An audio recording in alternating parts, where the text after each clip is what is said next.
ақша, ақ ниет. Өміріміздің басты бөлігі жұмыс жасаумен өтетіні рас. Дәл қазір ақшасыз күн көру тіпті мүмкін емес. Алайда жоғарғы оқу орнын бітіріп, жұмыссыз жүргендер де жетерлік. Әсіресе қыз баласына оқуға түсу, жұмысын жасау тіпті қиын. Себебі бірі оқуға түспей тұрмысқа шығып, енді бірі оқуын бітірмей тұрып, тұрмысқа шығамын деп жұмыссыз қалады. Ал дәл осындай жағдайдағы қыздар қандай және қайда жұмыс жасауы мүмкін? Осы сұраққа жауап іздеп шалғай ауылдың тұрғыны Гүлзираға жолықтым. Ол мектепті ғана бітірген екен. Жоғарғы оқуға түсуге мүмкіндігі болмағандықтан тұрмысқа шықпақшы болып шешім қабылдайды. Әңгіме барысында қыз баланың тағдыры қиын екенін қайталай берді. Басымнан өткен бұл жағдайды көпшілікке айтқаным дұрыс не бұрыс екенін білмеймін. Сол үшін өзім туралы нақты ақпарат бере алмаймын. Кейін ата-анам немесе туыстарым оқып, менің қиналғанымды білгенін қаламаймын.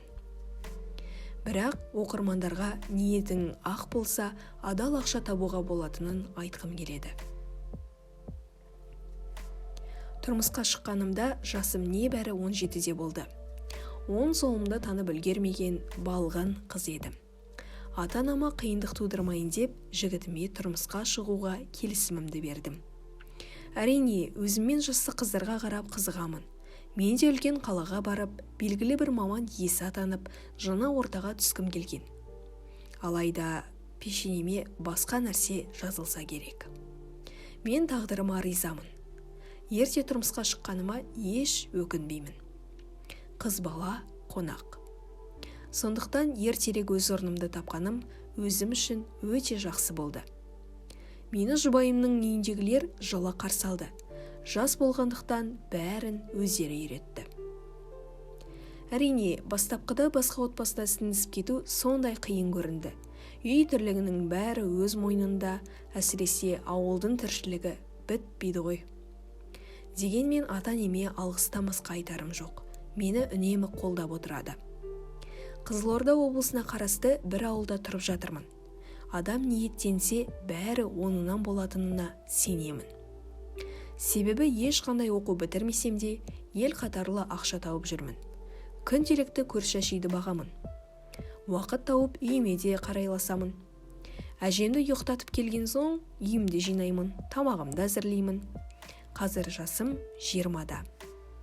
Айтпақшы, кішкентай қызым бар. Келін болғандықтан бәріне үлгеруге тырысамын. Бастысы адал жолмен ақша тауып жүрмін. Ауылда 75 мың теңге деген қомақты ақша. Жұмысым да өзімнің жағдайыма ыңғайлы, үйіме жақын. Өзіме қатты ұнайды. Ата-енем де менің ел қатарлы ақша тапқаныма қуанады. Шындығында, қалада бұл бір өз алдына мамандық болып есептеледі емес пе? Сондықтан көрші әжемді қарауға барғанда өзімді сондай бақытты сезінемін. Бала күнімде тәрбиеші болғым келетін, балалармен қарттардың көңілін көтеретін іспен айналысқым келетін. Сол себепті өзімді қалаған ісіммен айналысып жүрмін деп есептеймін. Қыз бала тәрбиесінде ананың орны ерекше. Сол себепті енем өзінің қыздарын айтқан ақылды маған да айтады. Дәл қазір атам туған әкемдей, енем анамдай болып кетті. Әрине, әке-шешемді, бауырларымды қатты сағынамын.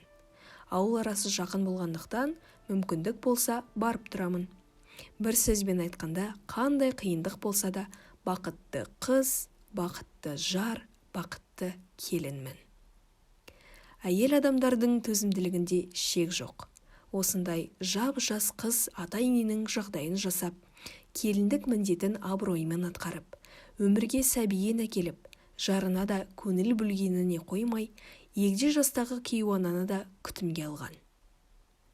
Иә, шынында да, ниет болса